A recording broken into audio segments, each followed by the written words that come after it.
जिनकी मेहनत से तुम्हें तख्त मिला, ताज मिला, उनके सपनों के जनाजों में तो शामिल होते जिनके चुप रहने की वजह से तुम्हें राज मिला।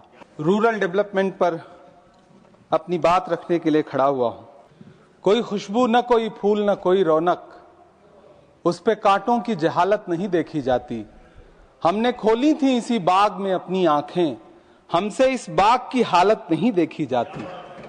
रात बस रात ही होती तो कोई बात नहीं, उसका आकार मगर दूना नजर आता है। जितने चमकीले सितारे थे वो सब डूब चुके, सारा आकाश बड़ा सूना नजर आता है। बुलबुलें खुश थी उम्मीदों के तराने गाए, लेके पतझड़ से बहारों को चमन सौंप दिया। अब तो मासूम गुलाबों की ये घायल खुशबू शीश धुनती है कि खारों को चमन सौंप दिया। तुमने क्या काम किया उनके अभावों के लिए, जिनकी मेहनत से तुम्हें तख्त मिला, ताज मिला, उनके सपनों के जनाजों में तो शामिल होते जिनके चुप रहने की वजह से तुम्हें राज मिला।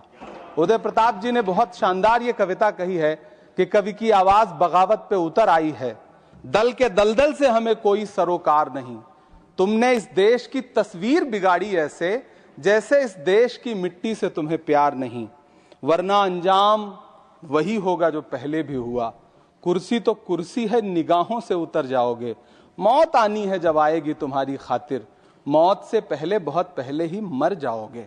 सरकार ने दिल्ली के रास्ते की तरफ कूच करने वाले किसानों की राह में फूल नहीं बिछाए बल्कि कीलें बिछाई।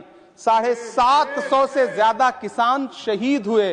कीमत तो बहुत बढ़ गई शहरों में धान की, लेकिन विदा न हो सकी बेटी किसान की। मौका मिला तो लोगों ने कुर्सी के वास्ते तस्वीर ही बिगाड़ दी हिंदुस्तान की। सभापति महोदय, इस सरकार में बातें तो बड़ी बड़ी रही। बजट की बात करके ये कहा गया कि गांव का विकास करेंगे, लेकिन प्रधानमंत्री की जो आवास योजना है, प्रधानमंत्री आवास योजना के तहत गांव में आवास बनते हैं और इनकी राज्य सरकारें उन आवासों पर बुलडोजर चलाती हैं। ऐसे कई मामले अलग अलग राज्यों में देश के सामने हैं। आप कहेंगे तो मैं पटल पर रख दूंगा, अभी हाँ पटल पर रख दूंगा, ऑथेंटिकेट कर दूंगा। महोदय, जब पीएम आवास योजना के तहत बनने वाले घरों पर बुलडोजर चलेंगे तो आप गांव के कौन से विकास की परिकल्पना कर रहे हैं?